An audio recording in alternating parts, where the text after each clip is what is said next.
Selon certains, encore bien vivants. Ce n'est pas une blague, ils y croient dur comme fer. Leurs preuves, vous allez le voir, sont souvent déroutantes. Le King of Pop est-il toujours parmi nous? À vous de juger. Ils ont dû lui mettre un cercueil avec des trous pour respirer. Breaking news. 25 juin 2009, 17h20. Un site américain appelé TMZ annonce une nouvelle qui va vite faire l'effet d'une bombe à travers le monde. Michael Jackson est mort. Celui qu'on appelait le King of Pop aurait succombé à une crise cardiaque à son domicile, âgé à peine de 50 ans. Pour ses fans, cette bouleversante disparition est inconcevable. Comment MJ, qui semblait pourtant en pleine forme lors de ses dernières apparitions, a-t-il pu disparaître aussi soudainement? Surgit alors une question, et si Michael Jackson était encore en vie? Aujourd'hui sur Internet, l'hypothèse d'une véritable conspiration fait de plus en plus d'adeptes. Coup de projecteur sur tous les éléments de cette troublante théorie. Pourquoi Jackson aurait-il mis en scène sa propre mort? Artiste pionnier et innovateur, Michael Jackson a de tout temps nourri l'incroyable projet de réaliser un film révolutionnaire à échelle planétaire. À ce stade de votre carrière, qu'est-ce que vous n'avez pas encore fait que vous aimeriez achever? Il y a beaucoup de surprises. Un film. J'adore les films. Quoi d'autre? Ça ne sera pas un simple film, il s'agira d'innover, d'améliorer ce média et l'emmener jusqu'à un autre niveau. Pour les adeptes de cette théorie, Michael Jackson ne serait pas mort, mais tout simplement passé de l'autre côté du rideau, devenant l'unique metteur en scène de son propre décès, une mise en scène que certains auraient décelée dès l'annonce de la mort du King of Pop. Que s'est-il réellement passé le 25 juin 2009 ? Le jour de la mort de Michael Jackson, le centre d'urgence 911 reçoit un appel dont l'enregistrement est relayé par tous les médias. Une bande-son supposée provenir des archives du 911 est enregistrée et pourtant la voix de l'appelant est bien plus distincte que celle de l'urgentiste. Vous avez appelé les urgences, quelle est votre demande? Nous avons besoin d'une ambulance le plus vite possible. Très bien monsieur, quelle est votre adresse? C'est le 100 Cowell Drive, Los Angeles, Californie, 90077. Plus troublant encore, cet appel a été officiellement localisé comme ne provenant pas de la villa où a été retrouvé le corps de la star, mais du 9641 Sunset Boulevard, un hôtel situé à 3 minutes de chez Michael Jackson. Autre élément suspect, le cardiologue présent sur place, le docteur Conrad Murray, affirme avoir fait un massage cardiaque à Michael Jackson directement sur son lit. Or, ce type d'intervention se pratique sur une surface dure. Alors comment expliquer une telle erreur et aussi qu'un cardiologue d'une telle renommée n'ait eu aucun défibrillateur sur lui? Il est inconscient, il ne respire pas? Exactement, il ne respire pas, monsieur. Ok, il n'est pas conscient non plus? Oui, il est inconscient.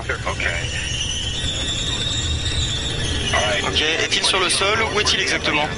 Il est sur le lit, monsieur, il est sur le lit. Ok, mettons-le sur le sol, on le met par terre, je vais vous aider à pratiquer un massage cardiaque. Nous avons un médecin personnel ici avec nous. Ah, il est avec vous? Oui, mais il ne répond pas à ces massages cardiaques. Ah, écoutez, on arrive. Et ce n'est pas tout. Pour certains, le comportement même de l'ambulancier semble suspect. Non seulement la sirène d'urgence n'a jamais été enclenchée, mais c'est surtout la trajectoire du chauffeur qui suscite le doute. Comme l'indique ce plan, l'ambulancier aurait pu facilement emprunter une sortie directe plus rapide. Or, comme le montre cette vidéo, il manœuvre inutilement en marche arrière. Alors pourquoi tenait-il autant à repasser par l'entrée? Peut-être parce que c'est là qu'étaient placés 2 caméramans et un paparazzi prêts à relayer l'événement. De cette sortie en urgence, un seul cliché du corps de Jackson apparaîtra dans les médias. Celui-ci pris par un certain Ben Evenstad. Comment se trouvait-il sur les lieux de l'événement? Des questions d'autant plus troublantes qu'on a retrouvé des photos de Ben Evenstad et Michael Jackson, visiblement amis de longue date. Les fans remarquent alors que sur le cliché fourni par le paparazzi, Michael paraît plus jeune de 10 ou 15 ans. Il ne leur en faudra pas plus pour retrouver 2 photos datant de 1980 et 1985 et qui ressemblent étrangement au fameux cliché. S'agit-il d'une photo truquée? Les images de l'ambulance auraient-elles été enregistrées? S'agirait-il vraiment d'un tournage de film? Une chose est sûre, Michael aurait voulu que la vérité à son sujet triomphe chez ses fans. Michael Jackson était-il présent à son propre enterrement? 7 juillet 2009, jour des funérailles de Michael Jackson. La foule vient se recueillir au Staples Center de Los Angeles, rendre un dernier hommage au roi de la pop. Parmi les invités, un homme au chapeau retient particulièrement l'attention des fans. Il le surnomme Hatman. Certains se posent la question, Michael Jackson en personne se serait-il mêlé aux invités? 4 septembre 2009, jour de l'enterrement au cimetière de Forest Lawn. Le mystérieux Hatman refait surface. L'homme reste en retrait, mais la place que lui accordent les autres invités à cette cérémonie suscite bien des spéculations. Qui est donc cet homme? Quant au personnel de la cérémonie, le clan des fans le considère tout aussi suspect. Les agents d'accueil, tout sourire en ce jour de deuil, donnent une impression de déjà-vu. Et pour cause, ils ne sont autres que les danseurs du spectacle This Is It. Le réalisateur Kenny Ortega et le chorégraphe Travis Payne sont d'ailleurs eux aussi présents. Ce sont eux qui coordonnent l'enterrement filmé en haute définition à la manière d'un film. Les fans remarquent aussi les photos prises par des paparazzis en hélicoptère, comme celle de ce chemin à droite de la voiture, qui n'existe pas vu du ciel. Ou encore cet arbre près des poubelles qui disparaît. Dès lors les questions se multiplient, y a-t-il d'autres différences entre le film officiel et la réalité? Même les messages laissés par les sœurs Jackson éveillent les soupçons. Michael, je t'aime profondément et j'ai hâte de te revoir jouer encore. Continue ta magie. Je t'aime tellement et j'attends avec impatience le moment de te revoir sur cette terre. Lorsque les fans se font rembourser leurs billets pour la tournée This Is It, ils reçoivent un livre souvenir. Ce livre est exactement le même que celui offert aux 17 000 invités du Staples Center à une différence près. Une photo de Jackson avec Elizabeth Taylor a été remplacée par une photo de lui, l'œil derrière une caméra. Une nouvelle preuve pour les fans. Qui est réellement le Dr Murray? Pour les fans, des doutes subsistent aussi quant à l'identité du fameux Dr Murray. Le médecin n'est pas certifié dans le répertoire des internes médicaux des États-Unis et lorsqu'on cherche son nom dans Google, aucun résultat ne s'affiche avant 2009. Certains vont même jusqu'à trouver un anagramme dans son nom complet, Conrad Robert Murray Don Murder by Contract. Les certificats de décès sont-ils des faux? Pas moins de 3 certificats de décès différents seraient en circulation. Aucun n'ont un code-barre identique et aucun n'ont été signés par un médecin. Mais ce qui trouble les sceptiques, c'est le deuxième nom officiel de Michael Jackson sur les certificats, Joseph. Pour certains, Jackson s'appelait en réalité Michael Joe Jackson. De nombreux documents officiels viennent étayer cette théorie et Jackson se présente ainsi devant les tribunaux. Alors comment est-il possible qu'une erreur aussi importante se soit glissée sur chacun de ces actes officiels? Devant le nombre d'erreurs, la réponse reste entière. Mais un autre détail éveille les soupçons des fans les plus passionnés. Lors de l'enterrement, ils remarquent que les 2 seules photos placées autour du cercueil sont issues de la pochette du disque Liberian Girl. Comme dans le clip de cette chanson, Michael Jackson est-il en train de faire croire à sa disparition alors qu'il est derrière la caméra? À la mort de Michael Jackson, en juillet 2009, le monde entier suit une à une les images du décès de la star. Une médiatisation à outrance qui va faire naître une étrange théorie. Michael n'est pas mort, les fans sont catégoriques. La disparition de leur idole a été montée de toutes pièces, comme le démontreraient certaines phrases de son entourage. Y a-t-il des lapsus révélateurs? Nous étions là, juste là, avec Michael, il y a à peine une semaine. Et pourtant, Michael Jackson était mort 2 semaines avant cette cérémonie. À la sortie de This Is It, Kenny Ortega continua ses étranges lapsus. Quand vous étiez en train de choisir, quelles images utiliser? Quelle était votre méthode? Tous les matins, j'emmenais Michael avec moi dans la salle de montage. Et on essayait de penser à ce que voudraient voir les fans dans ce film. Pourtant, les images de This Is It n'ont jamais eu vocation à être montées pour le cinéma. Alors comment Michael Jackson aurait-il pu assister à ce montage? Et enfin, ces étranges témoignages de Frank DiLeo, le producteur de Michael Jackson, au présent, comme si Michael n'était jamais mort. Michael Jackson a toujours fait ce qu'il voulait. Vous vouliez voir Michael? Vous veniez. Michael est-il disponible? Vous veniez. Même chose aujourd'hui. Vous voulez voir Michael? Vous venez. Pour les fans, ces lapsus ne sont pas le fruit de l'émotion, mais les preuves d'une mise en scène précipitée et mal préparée. Les adeptes de la conspiration sont catégoriques, Jackson et ses complices sont en train de manipuler les images de la mort du King.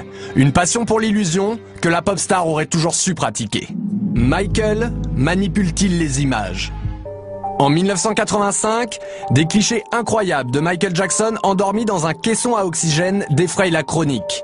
Et pourtant, la chambre hyperbare serait une folle rumeur que la star elle-même se serait amusée à inventer. Lorsque l'affiche du projet Believe est diffusée au public, les fans de Michael y trouvent d'autres raisons de douter. Michael continue-t-il de leur envoyer des messages? C'est ce que leur évoque l'inspiration du spectacle Believe, proche des contes favoris de Michael Jackson, comme Le Magicien d'Oz, l'incroyable histoire d'un magicien manipulateur dans lequel Michael Jackson a joué aux côtés de Diana Ross. Et enfin des coïncidences troublantes entre de célèbres affiches du King of Pop et celles de cet étrange spectacle de magie. La vérité se cache-t-elle derrière Believe? Les fans veulent y croire et y voir une fois encore un signe de Michael Jackson. Julie Boisvert est l'une d'entre eux. Qui est Julie Boisvert? Après le décès de son idole, Julie Boisvert se lance dans un voyage sous forme de pèlerinage sur les lieux symboliques de la vie de Michael. C'est comme si je perdais un membre de ma famille. C'est quelqu'un qui a fait partie de ma vie entièrement depuis que je suis toute petite. Admiratrice du King of Pop, Julie ne peut s'arrêter de vouer un culte sans borne à Michael Jackson. À tel point qu'elle décide de mener l'enquête, analysant les circonstances autour de cette disparition soudaine et faisant naître le doute sur Internet, à travers un montage vidéo précis et inquiétant. Michael Jackson aurait-il pris les traits d'une autre personne? Les proches de Michael sont catégoriques. MJ a toujours pratiqué l'art de la manipulation et du déguisement. Son frère Marlon, comme d'autres, raconte avec beaucoup d'humour ce goût de Jackson pour le déguisement. Je me rappelle avoir été un jour dans un magasin de disques. Il y avait cet homme qui achetait beaucoup de CD. Il avait une petite coupe afro et de drôles de dents. Et ses habits étaient affreux.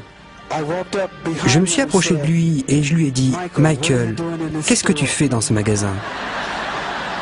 Face à cette fascination de Michael pour la transformation, de nombreux blogs relayent une étrange rumeur. La star continuerait d'apparaître en public, systématiquement déguisée pour pouvoir observer ses proches et sa famille depuis sa mort, et notamment le jour de son propre enterrement. Le doute sur la mort de Michael serait donc encore possible, alors quand apparaît sur le réseau social MySpace un étrange personnage nommé Dave Dave, les fans n'en croient pas leurs yeux. Dave Dave serait-il Michael Jackson? En 1983, un enfant nommé Dave Dave fait la une des médias.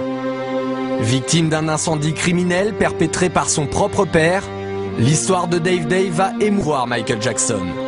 La star lui jure alors une amitié éternelle. J'ai senti une main se poser sur mon épaule et je me suis retourné. C'était Michael. Et vous savez quoi, Larry? Ce jour-là, nous nous sommes promis une amitié qui ne finira jamais.